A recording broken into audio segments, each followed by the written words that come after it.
बिस्मिल्लाहिर्रहमानिर्रहीम। मुहतरम नाज़रीन, अस्सलामु अलैकुम वरहमतुल्लाहि वबरकातुहू। मुहर्रमुल हराम फजीलत वाला, एहतराम वाला महीना है। ये पूरा का पूरा महीना खुसूसियत और अहमियत वाला है। बतौर ख़ास इसका 10वां दिन अपने अंदर बड़ी खुसूसियात रखता है। मुहर्रमुल हराम के 10वें दिन को आशूरा कहा जाता है। आशूरा यानी 10वां दिन।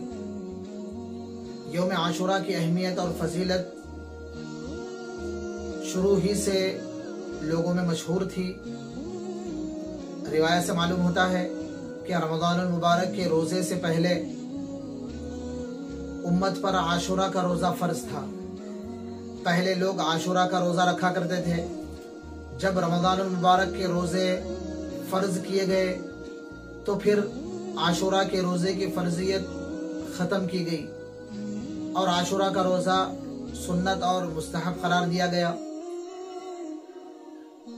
मक्के मुकर्रमा में भी ज़माने जाहिलियत में लोग आशूरा का रोज़ा रखा करते थे और 10 मुहर्रमुल हराम ही के दिन मक्के मुकर्रमा में लोग खाने काबा का गिलाफ तब्दील किया करते थे और आप सल्लल्लाहु अलैहि वसल्लम भी मक्के मुकर्रमा में आशूरा का रोज़ा रखा करते थे। जब आप सल्लल्लाहु अलैहि वसल्लम हिजरत के बाद मदीना मुनव्वरा पहुंचे तो आप सल्लल्लाहु अलैहि वसल्लम ने देखा कि मदीने के यहूद भी 10 मुहर्रमुल हराम को रोज़ा रखते हैं, आशूरा के दिन रोज़ा रखते हैं। तो आप सल्लल्लाहु अलैहि वसल्लम ने उनसे पूछा कि रोज़ा रखने की क्या वजह है, तुम किस वजह से रोज़ा रखते हो? तो यहूदियों ने कहा कि 10 मुहर्रमुल हराम ही के दिन अल्लाह ताला ने हजरत मूसा अलैहिस्सलाम को फिरऔन के जुल्म से नजात दी और 10 मुहर्रमुल हराम ही के दिन फिरऔन दरियाए नील में गर्क हुआ।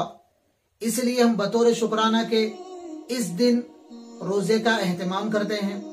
तब आप सल्लल्लाहु अलैहि वसल्लम ने फरमाया, हम इसके ज्यादा हकदार हैं कि हम यौम आशूरा का रोजा रखें। आप सल्लल्लाहु अलैहि वसल्लम ने लोगों को आशूरा के दिन रोजा रखने का हुक्म दिया। बाद में सहाबा कराम ने अल्लाह के नबी सल्लल्लाहु अलैहि वसल्लम से अर्ज किया कि 10 मुहर्रमुल हराम का रोजा हम भी रखते हैं, यहूद भी रखते हैं। दोनों में मुशाबहत पाई जा रही है, दोनों में तशाबुह हो रहा है। तब आप सल्लल्लाहु अलैहि वसल्लम ने फरमाया, खालिफू फीहिल यहूद सूमू क़ब्लहु यौमन व बअदहु यौमा। आप सल्लल्लाहु अलैहि वसल्लम ने फरमाया, यहूदियों की इसमें मुखालफत करो, यौम आशूरा के रोजे रखने में यहूदियों की मुखालफत करो। 10 मुहर्रमुल हराम के साथ एक दिन पहले का रोजा रखो या 10 के साथ एक दिन बाद का रोजा रखो, यानी 2 दिन रोजा रखने का हुक्म दिया गया। इस रिवायत में काबिल गौर बात यह है कि आप सल्लल्लाहु अलैहि वसल्लम ने इबादत में भी यहूदियों की मुशाबहत को पसंद नहीं फरमाया। आज मुसलमानों का रहन सहन, मुसलमानों की वज़ाक़ता, मुसलमानों की तर्ज जिंदगी एक बड़ी हद तक यहूद और नसारा से मुशाबहत रखती है। हमारी वज़ाक़ता और जिंदगी के बहुत सारे काम इस्लामी तर्ज से हटकर, इस्लामी तालीमात से हटकर और कौमों के मुशाबे हो चुके हैं। इबादत में भी मुशाबहत गैरों की पसंदीदा नहीं है, तो फिर और मामलात में औरों की मुशाबहत कैसे पसंद की जा सकती है? तो बहरहाल 2 रोजे रखने का हुक्म दिया गया। और यहाँ ये बात भी काबिल जिक्र है कि 10 मुहर्रमुल हराम की जो अजमत है, 10 मुहर्रमुल हराम की जो खुसूसियत है, वो शुरू ही से है। तारीखी रिवायात से बहुत सारी बातें मालूम होती हैं कि इसी दिन अल्लाह ताला ने हजरत आदम अलैहिस्सलाम को जमीन पर भेजा और जिस दिन हजरत आदम अलैहिस्सलाम की तौबा कबूल हुई वो दिन भी 10 मुहर्रमुल हराम का था। और जिस दिन अल्लाह ताला ने हजरत नूह अलैहिस्सलाम को तूफान से नजात दी और कश्ती किनारे पर लगी, वो दिन भी 10 मुहर्रमुल हराम का था। इसी तरह हजरत इब्राहिम अलैहिस्सलाम को आग में डाला गया, अल्लाह ताला ने आग को हजरत इब्राहिम अलैहिस्सलाम के लिए गुल गुलजार बनाया, वो दिन भी 10 मुहर्रमुल हराम का था। इसी तरह इब्राहिम अलैहिस्सलाम को जब खलीलुल्लाह बनाया गया, अपना खास कुर्ब और मकाम अता किया गया, तो वो दिन भी 10 मुहर्रमुल हराम का था। इसी तरह हजरत यूसुफ अलैहिस्सलाम की जेल से रिहाई हुई, वो दिन भी 10 मुहर्रमुल हराम का था। इसी तरह एक तवील मुद्दत के बाद यूसुफ अलैहिस्सलाम याकूब अलैहिस्सलाम की मुलाकात हुई, तो वो दिन भी 10 मुहर्रमुल हराम ही का था। इसी तरह हजरत मूसा अलैहिस्सलाम को अल्लाह ने फिरौन के जुल्म से नजात दी और फिरौन को दरिया नील में गर्क किया, तो वो दिन भी 10 मुहर्रमुल हराम ही का था। और आप सल्लल्लाहु अलैहि वसल्लम का निकाह हजरत खदीजा रज़ियल्लाहु अन्हा से हुआ, वो दिन भी 10 मुहर्रमुल हराम ही का था। और 10 मुहर्रमुल हराम ही के दिन कुफारे मक्का और कुरैश खाने काबा का खिलाफ तब्दील किया करते थे, और अल्लाह के नबी सल्लल्लाहु अलैहि वसल्लम के चहीते नवासे की शहादत भी 10 मुहर्रमुल हराम ही के दिन हुई। और इसी तरह जब क़यामत कायम होगी तो वो दिन भी 10 मुहर्रमुल हराम ही का होगा। तो बहरहाल अगरचे कि ये रिवायात इंतहाई कमजोर दर्जे की हैं, लेकिन इससे इतनी बात तो साबित होती है कि 10 मुहर्रमुल हराम ही का दिन शुरू ही से फजीलत वाला, अहमियत वाला और खुसूसियत वाला था। और 10 मुहर्रमुल हराम यौम आशुरा में कौन से काम करने चाहिए, कौन से अमाल अहादीस से साबित हैं, इस हवाले से बुनियादी तौर पर 2 बातें आप सल्लल्लाहु अलैहि वसल्लम से साबित है।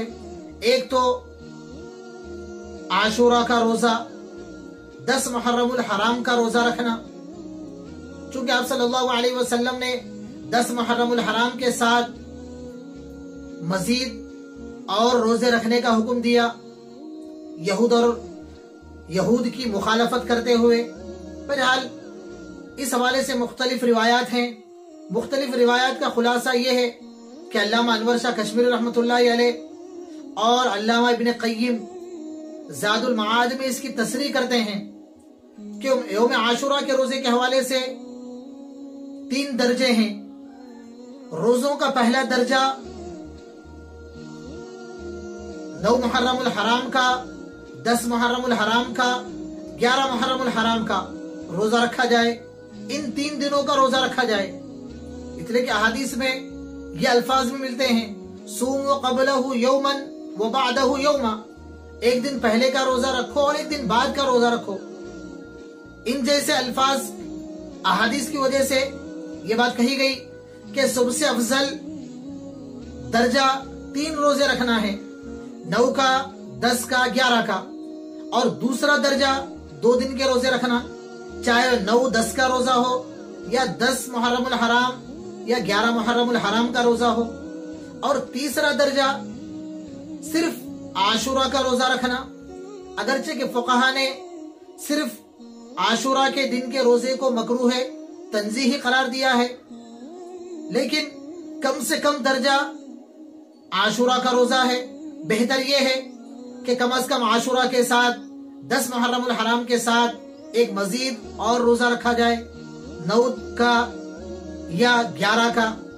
इसी तरह दूसरा अमल जो 10 मुहर्रमुल हराम के हवाले से अहादीस में मिलता है वो है 10 मुहर्रमुल हराम के दिन अपने अहलो अयाल पर खर्च करने में वुसात करना। बैहक़ी की रिवायत है, अल्लाह के नबी सल्लल्लाहु अलैहि वसल्लम ने फरमाया, मन औसा अला अयालिही व अहलिही औसा अल्लाहु अलैहि साइर सनती।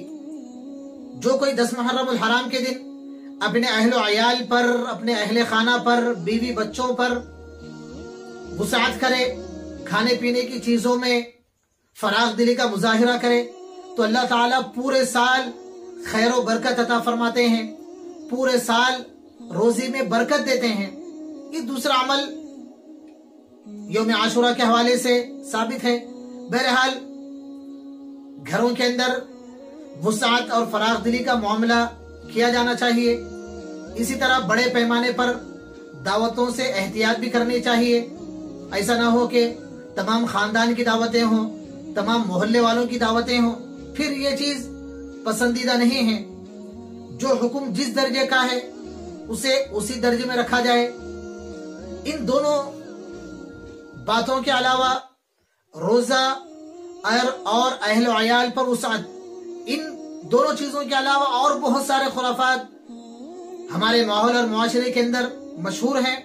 کسی بھی چیز کی فضیلت کے لیے، کسی بھی چیز کے دین کا حصہ ہونے کے لیے، کسی بھی کام پر اجر و ثواب ملنے کے لیے یہ بات ضروری ہے کہ وہ کام اللہ کے نبی صلی اللہ علیہ وسلم کے زمانے میں اور آپ صلی اللہ علیہ وسلم کی تعلیمات سے ثابت ہوں، اور وہ کام صحابہ کرام کے زمانے میں پایا جائے، تابعین، تبع تابعین، بزرگان دین، ائمہ مجتہدین ان کاموں سے واقف ہوں جو کام نہ تو نبی کے زمانے میں پایا جائے اور نہ صحابہ کرام کے زمانے میں پایا جائے اور نہ تبع تابعین کے زمانے میں پایا جائے، پھر وہ کام بعد کے لوگوں کے لیے دین نہیں ہو سکتا، پھر اس کام میں کوئی خیر نہیں ہو سکتی۔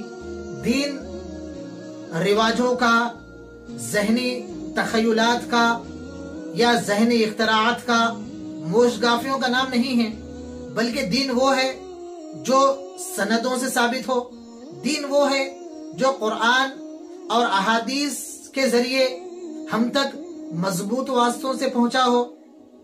بہرحال جو خرافات لوگوں میں رائج ہیں، مشہور ہیں، ان تمام خرافات سے بچنا چاہیے۔ اللہ تعالی عمل کی توفیق